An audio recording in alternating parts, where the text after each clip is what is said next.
அடுத்ததாக திருச்சியிலிருந்து ஜெயக்குமார் அப்படிங்கிற ஒரு நேர் இணைப்பில் இருக்காரு. வணக்கம் சார்.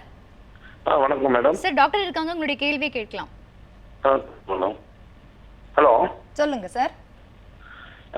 மேடம், ஏதாவது தண்ணி குடிச்சா கூட வயிறு அப்படியே உப்புன மாதிரி காத்து அடிச்சிடும், அப்படியே ஃபுல்லா காத்து அடிச்ச மாதிரி ஆயிருக்கு. அதே மாதிரி வாய் வழியா ஏப்பம் ரொம்ப ஓவரா வருது. அதே மாதிரி மோஷன் போகணும்னா ரொம்ப போராட வேண்டியதா இருக்கு. சரியான முறையில் மோஷன் ஆக மாட்டேங்குது. பசியையும் எடுக்கவே மாட்டேங்குது. சுத்தமாவே பசி இந்த அதை நம்ம குடிவாரத்துக்கு வேலைக்கு சாப்பிடணுமே அப்படின்றதுக்காக சாப்பிட வேண்டியதா இருக்கு.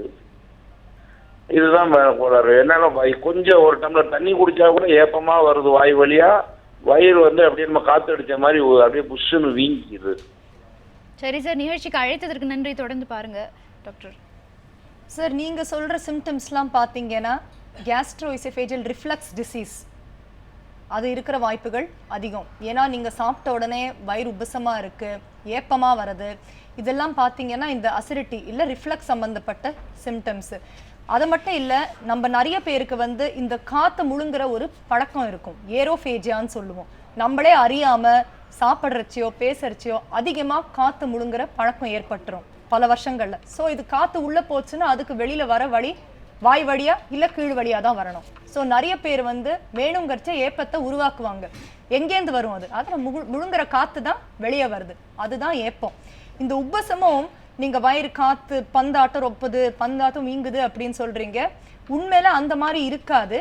ஆனா உங்களுக்கு அந்த உணர்வு அப்படி இருக்கும், நம்மளுக்கு வயிறு வீங்கிடுச்சு, உப்பசமா இருக்கு.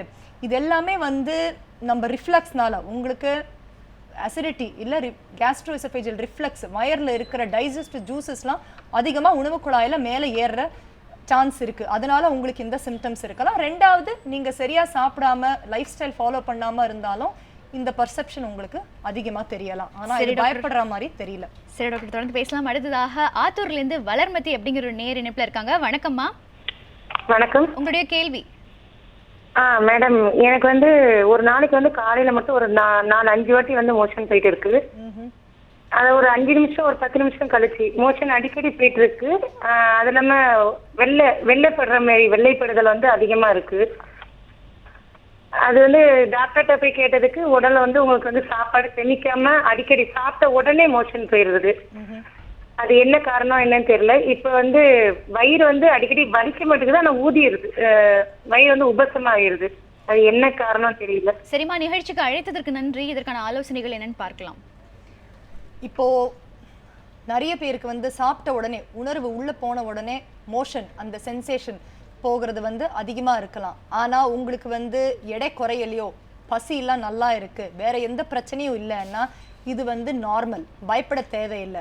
ஒரு நாளைக்கு நீங்க 3 வாட்டி மோஷன் போறீங்களோ இல்ல வாரத்துல 3 வாட்டி மோஷன் போறீங்களோ, வேற எந்த பிரச்சனையும் இல்லைன்னா இது சாதாரணமான விஷயம்தான், பயப்பட தேவையில்லை. இப்போ நீங்க வெள்ளையா சளி ஆட்டம் மோஷன்ல போகிறதுன்னு சொல்றது நம்ம மியூக்கஸ், அது உங்க சாப்பாடு சரிமான ஆகாதனால வரதில்லை, பயப்பட தேவையில்லை.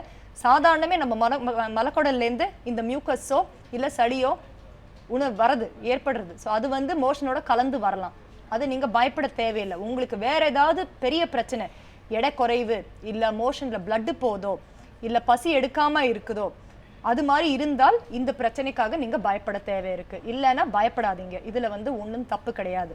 சரி டாக்டர், தொடர்ந்து பேசலாம். அடுத்ததாக ஈரோட்டில இருந்து ராமச்சந்திரன் அப்படிங்கிற ஒரு நேர் இணைப்புல இருக்காரு. வணக்கம் சார். மேடம், டாக்டர் பேசணும். நிச்சயமாக பேசலாம், உங்களுடைய கேள்வியை கேட்கலாம் சார். நான் 2 வருஷத்துக்கு முன்னாடி ட்ரிங்க்ஸ் சாப்பிட்டு இருந்தேங்க மேடம். சாப்பிட்டுட்டு வயிறு சரியா சாப்பிடாமே இருந்துட்டேன். அப்ப டிரைவிங் பண்ணிட்டு இருந்து சாப்பிடாமே இருந்துட்டேங்க. இப்போ 2 வருஷமா அதை பத்தி நினைக்கிறது இல்லை, அதை பத்தி பண்றது இல்லைங்க.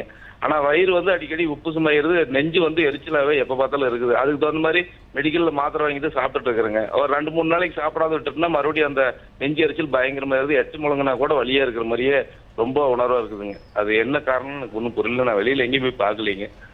சரி சார், நிகழ்ச்சிக்கு அழைத்ததற்கு நன்றி. நிகழ்ச்சியை தொடர்ந்து பாருங்க.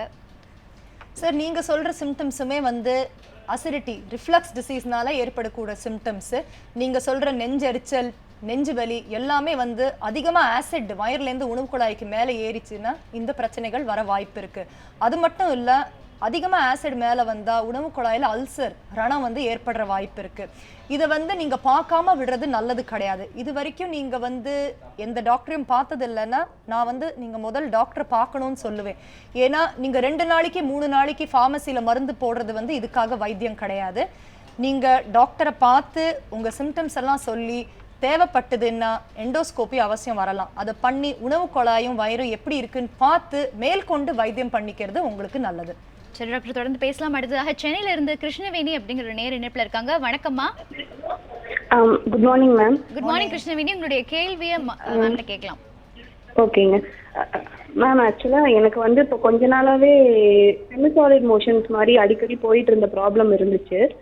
இங்கே நான் கேஸ்ட்ரோ ஒரு டாக்டர்கிட்ட செக் பண்ணப்போ அவங்க மோஷன் டெஸ்ட் எடுத்து பார்க்கலாம்னு சொல்லியிருந்தாங்க.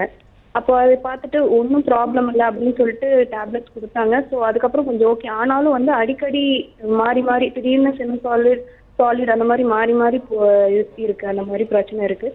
அதுவும் இப்போ கொஞ்ச நாளாக வந்து ஆனஸ் சுற்றி அரிப்பு மாதிரி இருக்குது. ஸோ அது என்ன ப்ராப்ளம்னால இருக்கும்னு எனக்கு கேட்கணும் மேம். சரிம்மா, நிகழ்ச்சிக்கு அழைத்ததற்கு நன்றி. தொடர்ந்து பாருங்க. இப்போ நீங்க சொல்றது மோஷன், தட் இஸ் மலம் மாறி மாறி போகிறது வந்து பல காரணத்தினால வரலாம். ஒன்று, குடல் இன்ஃபெக்ஷன் இருந்தால் இது மாதிரி வரலாம். குடலில் கிருமிகள் இருந்தால் இது மாதிரி வரலாம். அதுவும் நீங்கள் ஆசனவாய் சுற்றி அரிப்பு இருக்குன்னு சொல்கிறீங்க. ஏதாவது வேர்ம் இன்ஃபெஸ்டேஷன் கிருமிகள் இருந்தால் இந்த மாதிரி சிம்டம்ஸ் ஏற்படக்கூடிய வாய்ப்பு இருக்குது. ஒன்று.